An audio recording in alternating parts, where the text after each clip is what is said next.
अस्सलाम वालेकुम व्यूअर्स, क्या पाकिस्तानी क्रिकेट का सितारा इंजमामुल हक वाकई ही इस दुनिया से रुखसत हो चुका है? इस खबर में कितनी सदाकत है या फिर है ये एक बेबुनियाद खबर? ये तमाम तफसीलात हम आपके सामने रखेंगे इस वीडियो में, लेकिन ये जानने से पहले आप हमारे चैनल को सब्सक्राइब कर दें ताकि हमारी नई आने वाली तमाम इन्फॉर्मेटिव वीडियो सबसे पहले पहुंचें आपके पास। यहाँ आज सोशल मीडिया पर हंगामा इस वक्त बरपा हुआ जब एक सोशल मीडिया सारिफ ने अजीबो गरीब ट्वीट करके सबको हैरान कर दिया कि इंजमामुल हक के कार हादसे में इस दुनिया से रुखसत हो चुके हैं। इस सारिफ ने लिखा कि आज एक और क्रिकेट का सितारा हमसे बिछड़ गया है। इंजमामुल हक के कार हादसे में चल बसे पूरी कौम से दुआओं की अपील की जाती है। ये जो ट्वीट आप अपनी स्क्रीन पर देख रहे हैं ये उसी सोशल मीडिया सारिफ की तरफ से किया गया है।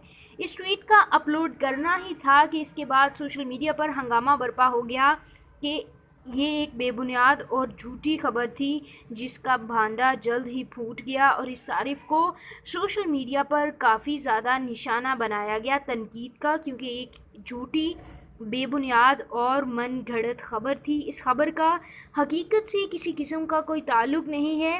कुछ रोज़ कबल पाकिस्तानी क्रिकेट के साबिक ऑलराउंडर अब्दुल रज़ाक के बारे में भी ऐसा ही कहा गया था कि वो एक कार एक्सीडेंट में जाँ बहक हो गए हैं, लेकिन अब्दुल रज़ाक ने फट से सोशल मीडिया पर आकर एक वीडियो बयान जारी किया जिसमें उन्होंने ज़िम्मेदारी का मुजाहरा करने का बोला तमाम सोशल मीडिया सारिफ को, लेकिन आज फिर वही किया गया एक और सारिफ की जानिब से और उसने इंतहाई बेबुनियाद तरीके से इस खबर को फैलाने की कोशिश की, जिसके बाद इसको मुंह की खानी भी पड़ी। लेकिन इंजमामुल हक बिल्कुल ठीक ठाक हैं और तंदुरुस्त हैं और अपनी क्रिकेट के फ़राइज़ सरअंजाम दे रहे हैं। व्यूअर्स, अगर आपको ये वीडियो पसंद आई है तो उसको लाइक कीजिए, साथ ही साथ तमाम नई इन्फॉर्मेटिव वीडियोज़ के लिए इस चैनल को सब्सक्राइब कीजिए और इस वीडियो के बारे में अपने ख़यालात का इजहार करना नीचे कमेंट सेक्शन में मत भूलें।